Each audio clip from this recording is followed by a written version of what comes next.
Welcome to episode 549 of the show. Today's episode is going to be a passionate plea to stop you guys from doing things, assuming that you're one of the folks who has some bad habits when it comes to online activity and business.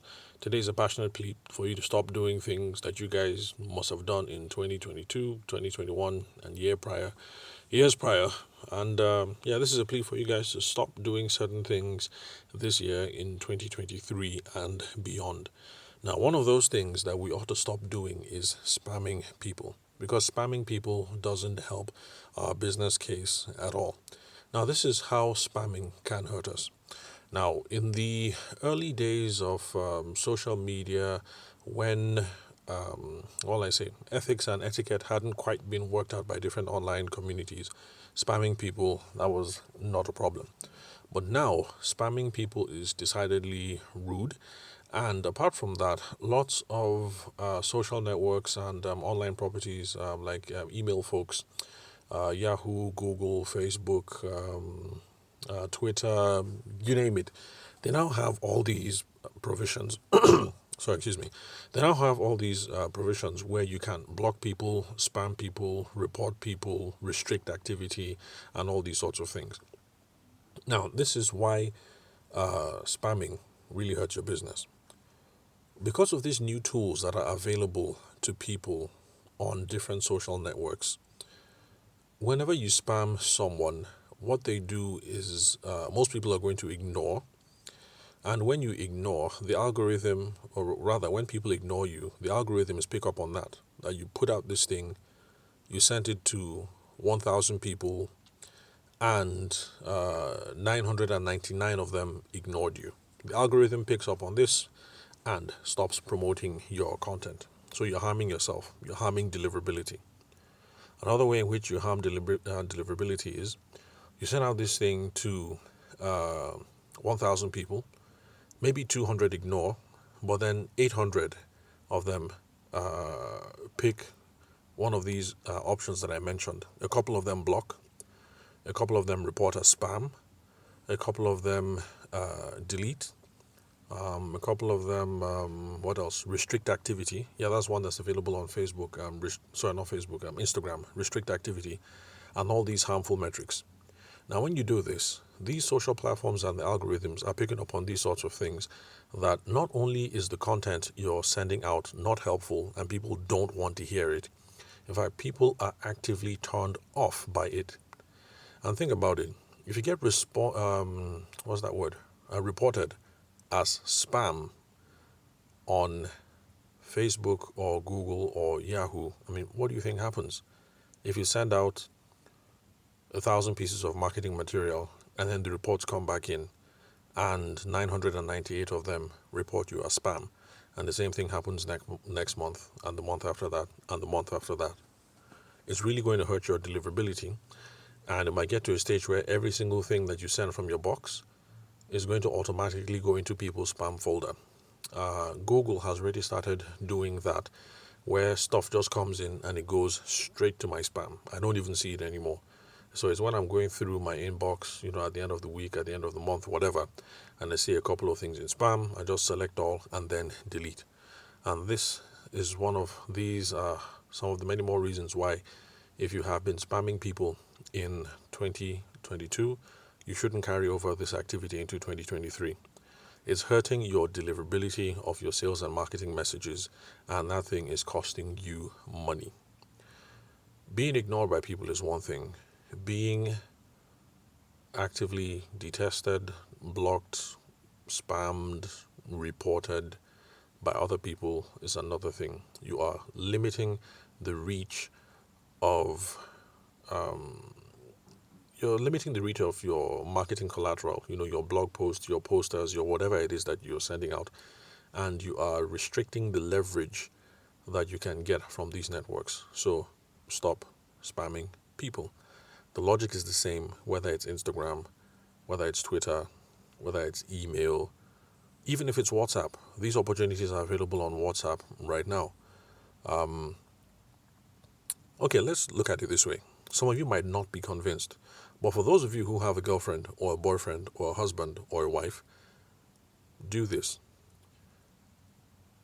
Once in a while, pick up their phones and scroll through, and you're going to notice something. You're going to notice that there's a lot of mass marketing messages or broadcast messages on the phone that your spouse ignores. And then you're going to find, just from scrolling, because you can see when you scroll on WhatsApp, you can see when it says contact blocked. You'll see that your spouse is, or your boyfriend or your girlfriend, is actively blocking a couple of things. When someone does it once or twice, that person is a nuisance, you just ignore. But let's say this person does it 2 or 3 times a week, every week, and they've done so for the past 3 months. After a while, they just block. Now, your wife, your boyfriend, your husband isn't going to block you because they love you and they want to support your business. So they're going to tolerate the spam and the broadcast messages that you put out. But then, I am not your spouse. I am not in a relationship with you. I don't know you, and I'm not personally invested in the success of your enterprise. So if after a while you come across as spammy to me, that's what I'm going to do. I'm going to ignore. If you become too much of a pest, I'm going to block and report. Depending on what it is. Anyway, why am I bringing this up? Because I make lots of educational content around sales and how to promote your product or your services. I get a lot of outreach, and when I was going through my inbox today, I noticed something that I just noticed this kind of behavior that I'm complaining about, and I want to use this as a practical case study of how to not go about spamming people. So there's this fellow that followed my Instagram handle on the 18th of August.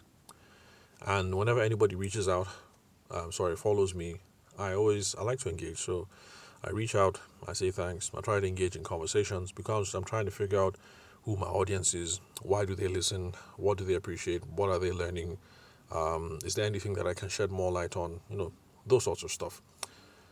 Now that it's in the early days of the podcast when I can pay attention to people like that, I want to pay attention to this kind of attention to folks so that my messaging gets really tailored and hits the spot when it comes to people's problems. So anyway, I hit this guy up.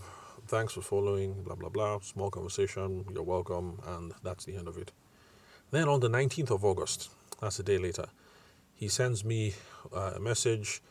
I don't know how people broadcast messages on Instagram. I don't know if that's possible, so I'm not sure if this is personalized or not. But it's a message for Minetron. It's a free cloud mining app. Now, I know absolutely nothing about cloud mining, and I know enough about phishing attacks back from the email days. Back when I was in university. That's how pirates would get a hold of your account through phishing. That's not FISH, but PHISH. They'd send the phishing links, you'd click on it, and voila, that's it. The person would have control over your account and would be able to get all kinds of details from you, banking details, and all kinds of personal information. They have control over your Yahoo account, your Gmail account, and God knows what else. So because of that, I'm definitely not clicking on this link, so I just ignore the fellow. That was on the 19th of August. So December passes, September passes, November, December, and then January. And yesterday, the guy sends me a link, and it's to his Instagram page. I think he's some sort of a comedian or something like that. I'm not clicking on the link anyway because to be on the safe side, I'm trying to be wary of phishing scams. So I don't click on links. If I'm not sure the source of the link, I just don't click. So I think this fellow is a sort of a comedian or something. And so he has sent the link. Now, this is the kind of behavior that gets you blocked, ignored, reported, moved to spam, etc., etc. Now, I'm sure you guys have noticed that I haven't taken any negative action because I'm the one who initiated the interaction with this guy, first of all.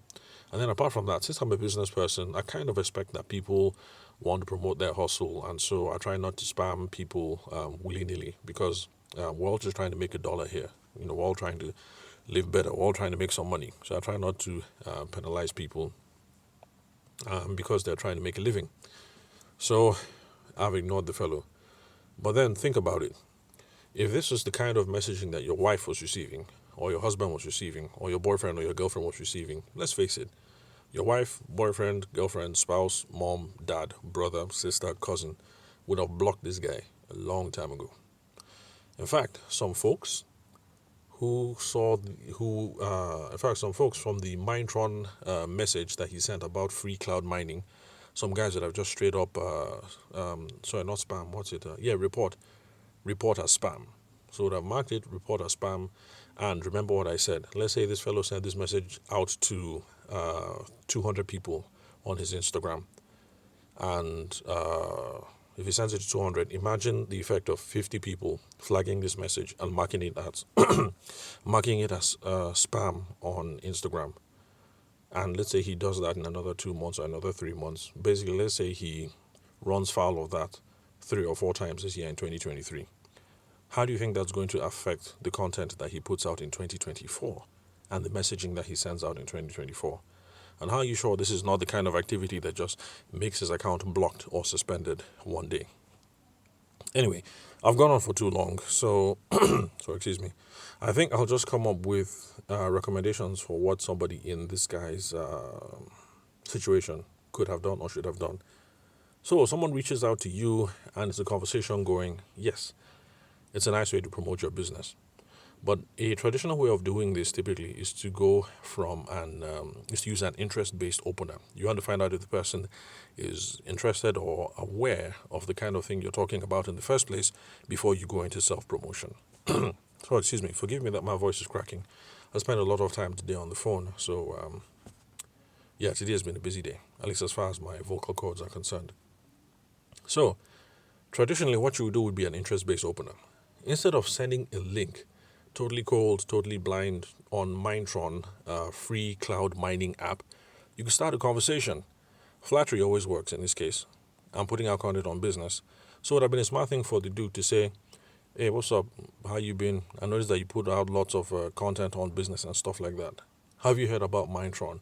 It's a free cloud mining app. I'd respond, no. I don't know what Mindtron is and what is free cloud mining. And then this is where the guy would have had the opportunity to go into his presentation. Cloud mining is this revolutionary product that does XYZ, ABC, 1, 2, 3. Would you like to hear some more? Are you interested? Is it possible that any of these things might help your business improve? There are lots of angles that you could have gone from there. So the conversation could have flowed like that organically. And who knows, I might have taken a look at the Mindtron free cloud mining app or not. But the thing is, if you go about this way, it's just that it takes a lot of time. But if you go about initiating the conversation this way, how many people do you think will block you? I mean, you might be ignored by loads of people, but people are not going to go straight to report as spam or blocked or restrict activity. It's just that these ways, that old school way, takes a lot of work. But don't be deceived that because it's easy to copy and paste and then send to 1,000 people, that is what you should be doing. This is a much more better way of going about it, the way that I just described, which is using interest-based openers. You want to ask questions to see if the person is interested at all in this sphere, in this sphere area of business, to see if they have that kind of problem. Those kind of open-ended conversations are what will let you start talking about your product or your service. And it's the same when he sent the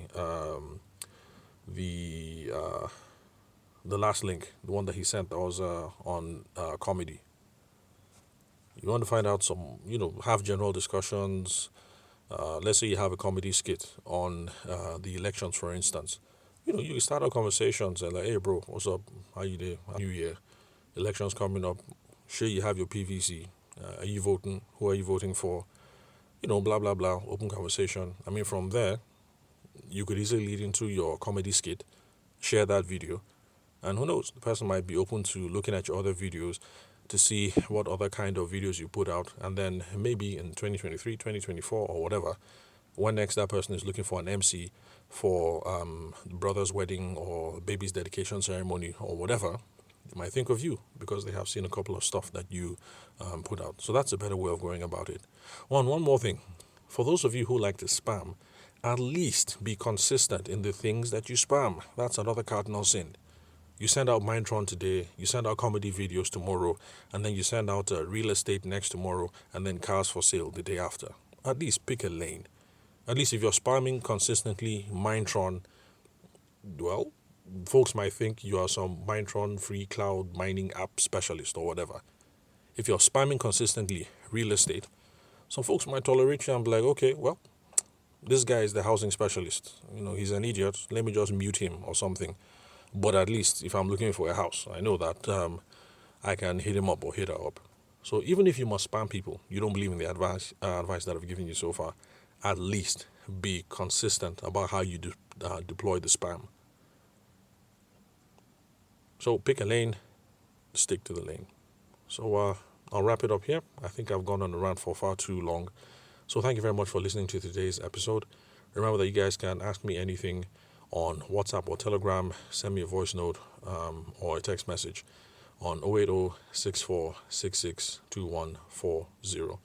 Remember, again, that's WhatsApp or Telegram on 080-6466-2140. The country code is +234 for Nigeria. Again, the country code is +234. Thanks for your time and attention. I'll catch you guys at the next recording.